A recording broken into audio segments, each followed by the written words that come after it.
What if I told you the official history of the discovery of America isn't quite the whole story, and that the key players weren't just the bearded seafarers in horned helmets, which, by the way, they didn't actually wear, but also their fluffy, purring companions? Sounds like pure fantasy, but science suggests otherwise.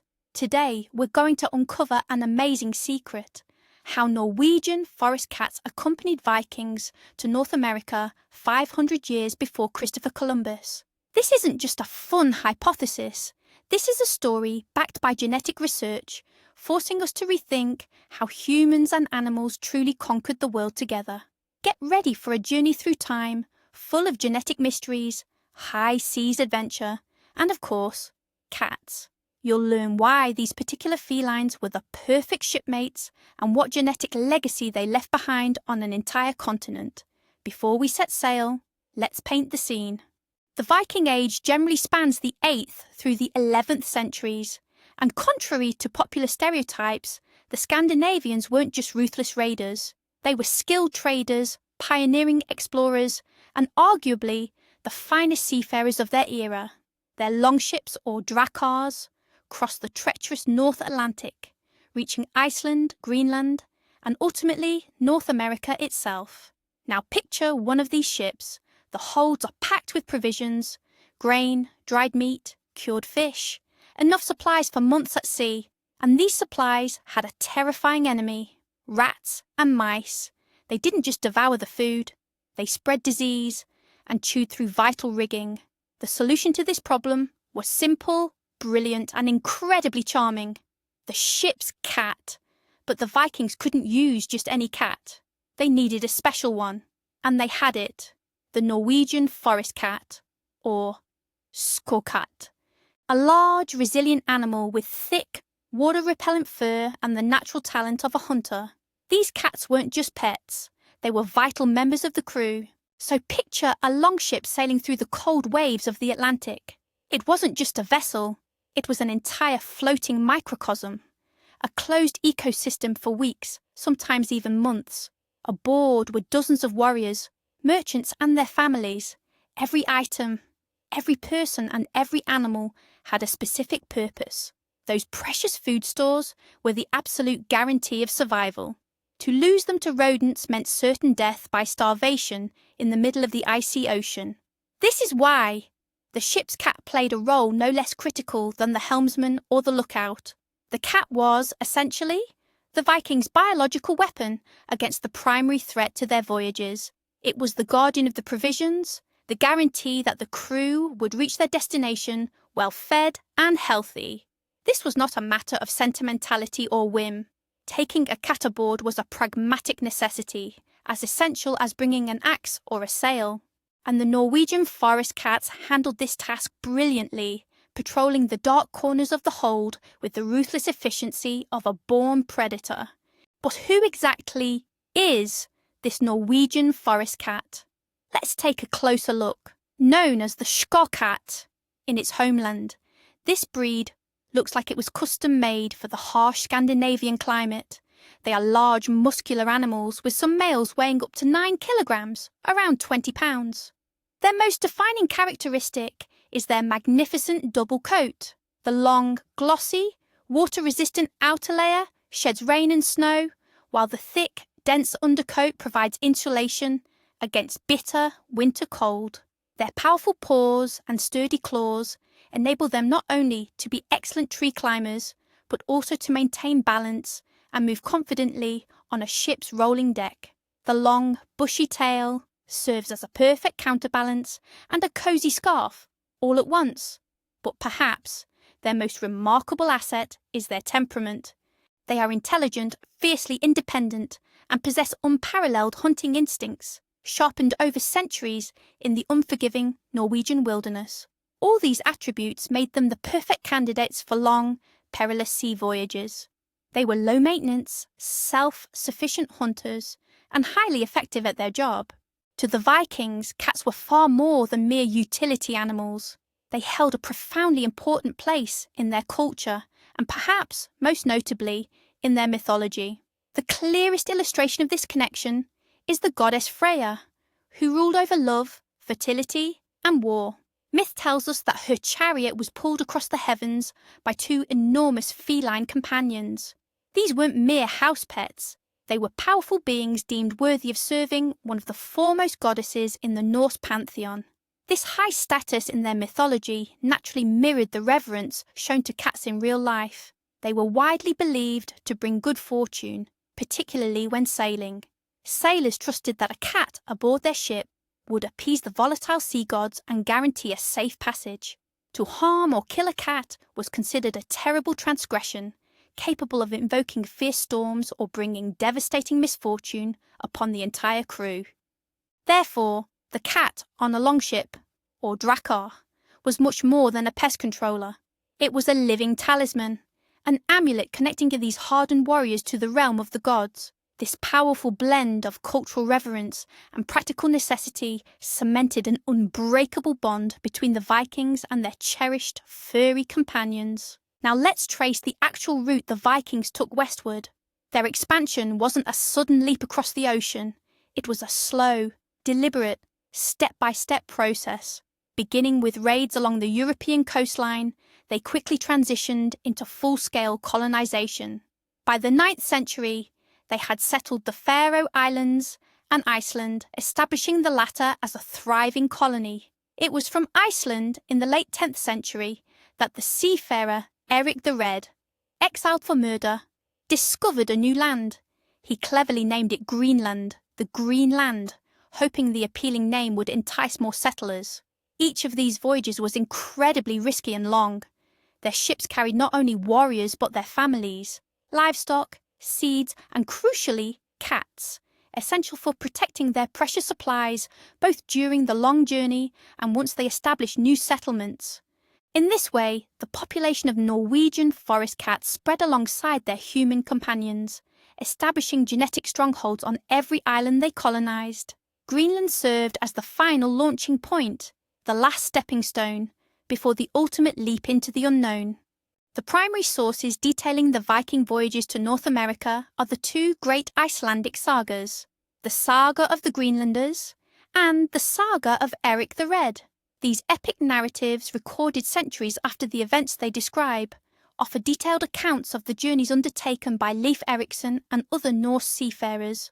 They chronicle the discovery of lands the Vikings named Helluland, most likely Baffin Island, Markland, probably Labrador, and Vinland, almost certainly Newfoundland. Naturally, the sagas contain no explicit lines stating "Ki" and Leif took his cat aboard. The text focused primarily on the deeds, heroism, and hardships faced by the men. However, historians analysing the daily life and practical needs of that era come to one unanimous conclusion: the presence of cats on board was simply a given. They were such an essential and common part of maritime life that they warranted no specific mention, no more than the oars or the sails. Their presence was tacitly assumed. Greenland was central to this story. This wasn't just a temporary camp or a transit stop. It was a fully established Norse colony that thrived for nearly 500 years. The Norse settlers built farms, raised livestock, hunted and traded. Life was relentlessly harsh, and every single resource was worth its weight in gold. Under such conditions, protecting grain and food stores from rodents was literally a matter of survival, particularly during the long, dark polar winter. Archaeological excavations in Greenland confirm that they maintained advanced agriculture and complex domestic life. While feline bones are not found frequently, their presence is beyond doubt. It was here, within these Greenlandic settlements, that an isolated yet viable population of Norse cats developed. They were perfectly adapted to the harsh conditions of the north and ready to embark on their next and final journey westward. Greenland was the critical launching point for the Great Cat Expedition into the New World. The sagas suggest that the discovery of North America was, in part, an accident. Around the year 1000, Eric the Red's son, Leif Erikson, set sail from Greenland bound for Norway. On the return journey, a powerful storm blew his ship off course, carrying him toward the shores of an unknown land. This new territory proved rich in timber, game, and wild grapes, earning it the name Vinland, the wine land. This discovery preceded Columbus's arrival by nearly 5 centuries. Leif and his crew spent the winter there, establishing a temporary settlement. Other expeditions soon followed, including repeated attempts to found a permanent colony, and aboard every single one of those ships sailing from Greenland to Vinland, it is almost a certainty that cats were present. They continued their indispensable work, entirely unaware they were becoming the first of their species to step paw on a vast, new continent. Their journey was inseparable from that of their human companions. Just try to picture this moment for a second. Following a long, grueling transoceanic journey, a Viking longship finally beaches on an unknown shore. The Norsemen disembark, scanning the new land with a mix of caution and curiosity, and following right behind them, carefully navigating the gangplank, or simply leaping down onto the sand, a cat steps ashore. Perhaps it stretches, shakes off the saltwater spray, and begins sniffing the new strange scents with keen interest.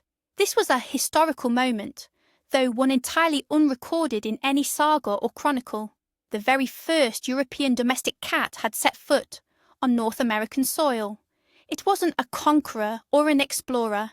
It was simply a working ship's cat, fulfilling its duties as a mouser. Yet it was the prints of those paws that 1,000 years later scientists would trace and identify through genetic sequencing. This nameless Tom or Queen became an accidental pioneer, an unwitting colonist, initiating a new chapter in the spread of its species across the globe. Their arrival was quiet and unremarkable, but the consequences were enduring. For centuries, the tales contained in the Norse sagas were dismissed as mere legends, but that all changed in the 1960s. Norwegian archaeologists Anne Stein and Helge Ingstad made a sensational discovery on the northern tip of Newfoundland, at a site called Lance or Meadows. They excavated the remains of a small settlement, several turf longhouses, a forge, and workshops. Based on their construction and the artefacts found, these remains were unequivocally identified as Scandinavian. Radiocarbon analysis dated the settlement to approximately 1000 AD, a timeline that precisely matched the events described in the sagas. This was the first, and remains the only, undisputed proof of a Viking presence in North America before Columbus. And while no cat bones were discovered during the excavation, logic dictates that where people lived, worked and stored provisions, cats must have been an absolute necessity. Lance or Meadows became the physical confirmation that the Vikings, and by extension their cats, were truly here. So we have the logic, the sagas, and the archaeological evidence. But the real question remained, where was the direct proof that cats were actually present? The answer came from a completely unexpected field: genetics. In the 21st century, scientists learned to read history, not the kind written on parchment, but the kind recorded in DNA molecules. Every living organism carries this genetic code, passed down through generations. By studying these codes, we can track population migrations, identify kinship, and reconstruct the path species took as they spread across the globe. Of particular interest for this type of research is mitochondrial DNA, or mtDNA. It is exclusively passed down the maternal line, from mother to offspring, and it mutates at a relatively constant rate. This unique characteristic allows scientists, acting like genetic detectives, to unravel genealogical trees stretching back centuries, tracing where and how the ancestors of modern animals moved. It was precisely this powerful tool that finally allowed them to locate the feline trail of the Vikings. Large-scale international projects focusing on the domestic cat genome were crucial to our investigation. Scientists from numerous countries collected DNA samples from thousands of cats globally, including both purebred and mixed-breed animals. Their goal was to chart the complete genetic dispersal of cats since they were first domesticated in the Middle East, roughly 10,000 years ago. This monumental effort allowed researchers to trace how cats travelled with people, alongside Roman legionnaires, Arab traders, medieval pilgrims, and, crucially, ancient mariners. The findings from these studies, published in top scientific journals like Nature, caused a major stir. They revealed that cats from specific geographic regions possess unique genetic markers, essentially a kind of genetic passport indicating their ancestry, and one of those specific markers led the researchers straight to the Viking longships. In their studies, researchers identified a unique mitochondrial DNA haplogroup that was highly prevalent among cats throughout Scandinavia, particularly in Norway. This genetic marker was so characteristic of the region that scientists provisionally named it the Viking line. It was discovered in the remains of cats unearthed at archaeological sites dating back to the Viking Age in northern Europe. This provided definitive proof that these specific felines, the ancestors of the modern Norwegian Forest Cat, were travelling companions aboard Viking longships. The marker essentially functioned as a genetic beacon, a signature that these so-called Viking cats left behind wherever they went. Scientists began searching for this genetic footprint in other parts of the world, following the known routes of the Norse seafarers. The results were astonishing. The exact same marker was found in Iceland, the Faroe and Shetland Islands, and throughout Britain, every single place the Vikings established permanent settlements. The genetic findings perfectly mirrored the historical map of their rapid expansion. This brings us to the crucial point. If Viking cats were present in North America, their unique genetic marker should have persisted within the local populations, and the scientists located it. That specific Viking line, a genetic signature typical of Norwegian cats, was indeed detected in several modern domestic cat populations across North America. What makes this truly fascinating is that the highest concentration of this specific gene cluster appears in populations across the northeast of the continent, particularly in the Canadian province of Newfoundland and the American state of Maine. In other words, exactly where historical records suggest the Vikings first landed. It was like a genetic echo reaching us across 1,000 years of history. This isn't just a logical assumption anymore. It's substantial, scientific proof. Genes don't lie. They tell the tale of how the descendants of Scandinavian cats survived, adapted, and passed on their distinct DNA to subsequent generations on a brand new continent. But couldn't these cats have arrived much later, perhaps brought by Columbus or subsequent European colonists? Genetics offers a clear answer to this question as well. Scientists analysed the DNA of cats that arrived in the Americas during the later waves of colonization. The cats that accompanied Columbus, for instance, carried genetic markers characteristic of Spain and the Iberian Peninsula. Cats brought by English and French settlers showed different, distinctly Western European genetic signatures. Crucially, all these strains were entirely distinct from the ancient Viking line. This distinction allows researchers to separate the various streams of feline migration clearly. The Scandinavian genetic trace tells a separate, much older story. Its presence in the American cat gene pool serves as evidence of the very first, pre-Columbian contact between the Old World and the New. In summary, the cats of Columbus and the cats of the Vikings represent two entirely separate genetic histories, and the second began 5 centuries earlier. This raises a fair question. The Viking settlement in Vinland didn't last long. It only survived for a few years. Following clashes with the indigenous population, whom the Vikings referred to as Skraelings, they abandoned the continent.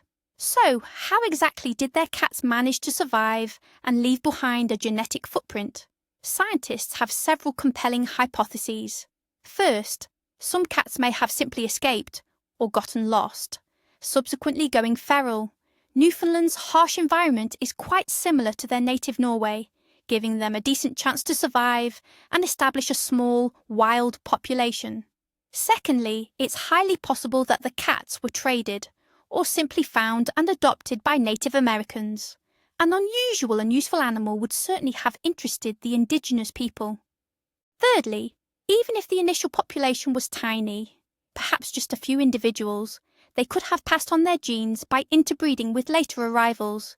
Their unique mitochondrial DNA, which is passed down exclusively through the maternal line, could have survived that long chain of generations to reach the present day. Next up, we have another majestic feline star, the famous American breed, the Maine Coon. This is one of the largest domestic cat breeds, instantly recognizable by its thick, shaggy coat, lynx-like ear tufts, and powerful build. What's truly remarkable is their striking resemblance to the Norwegian Forest Cat. Officially, the breed's history began in the state of Maine in the 19th century, but how exactly they ended up there remains a genuine mystery. There is a popular and very appealing theory suggesting that Maine Coons are the direct descendants of the very cats the Vikings brought to America 1,000 years ago. According to this version, the Viking cats interbred with local American Shorthairs, eventually giving rise to this new, unique breed. While genetic studies haven't offered 100% confirmation of this link yet, they haven't ruled it out either. Given their physical similarity and the geographical overlap, the state of Maine falls directly within the historical spread of the Viking gene. This theory remains highly plausible, and certainly the most romantic.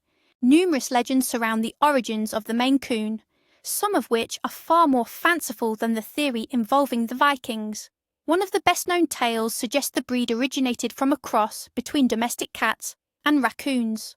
While biologically impossible, this myth does explain the breed's fluffy, striped tail, and its name, coon essentially meaning raccoon in this context. Another popular legend connects the breed to the tragic French queen, Marie Antoinette. The story goes that during the French Revolution she planned to escape to America and sent a ship ahead carrying her most prized possessions, including 6 of her beloved Angora cats. Though the queen was ultimately executed, the cats safely reached the shores of Maine, where they supposedly became the foundation stock for the breed. There is also the simple tale of a Captain Coon, who allegedly carried long-haired cats aboard his vessel. However, compared to all these tall tales, the Viking theory, supported by genetic data and historical context, stands out as the most logical and scientifically plausible explanation. This version elevates the story from mere folklore to a genuine historical possibility. But of course, to get the full picture, we should also look at the arguments against this theory. Science isn't faith, it's a constant search for proof. And even the story of the Viking cats has its weak spots.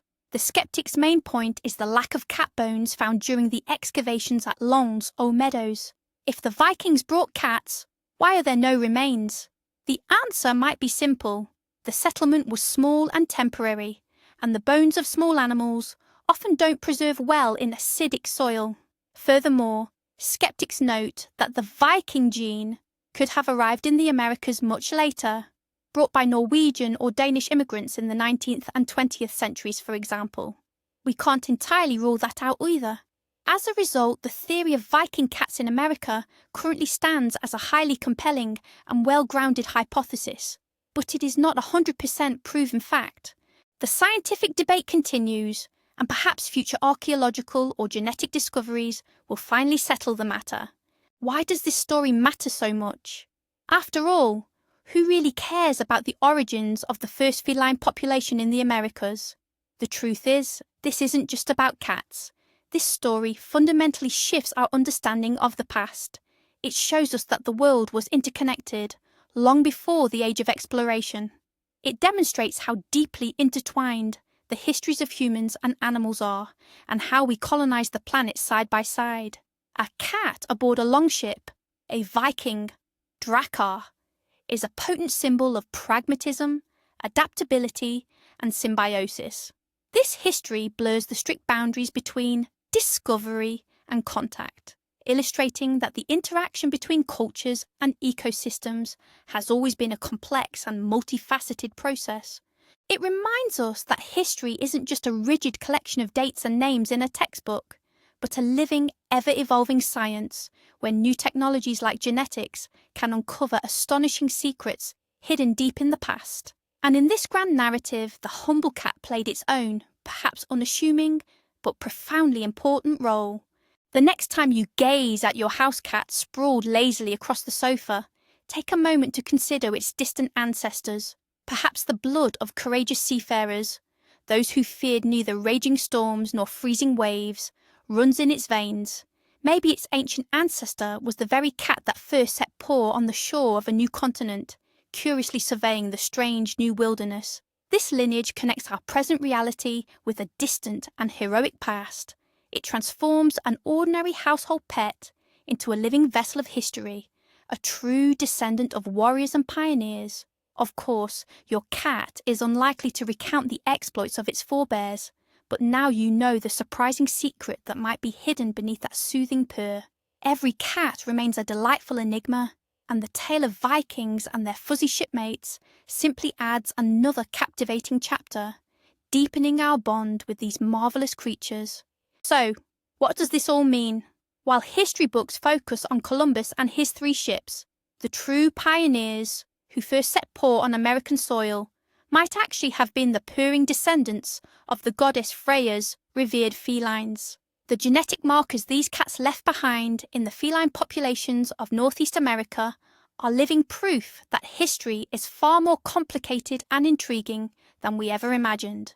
We've seen how the Vikings, these masterful seafarers, brought irreplaceable crew members aboard their longships, the powerful Norwegian Forest Cats, and how these felines likely left their genetic fingerprint across an entire continent long before the European arrival officially began. This is a stunning example of how science helps us rewrite the past, allowing us to trace monumental events in the most unexpected places, even within the DNA of a common house cat. Thank you for sticking with us until the end. If you enjoyed this unbelievable piece of history, make sure you hit the like button and subscribe so you don't miss our next historical deep dive. Now, how plausible do you think this theory is? And do you think your cat has a little bit of Viking in them? Let us know in the comments below.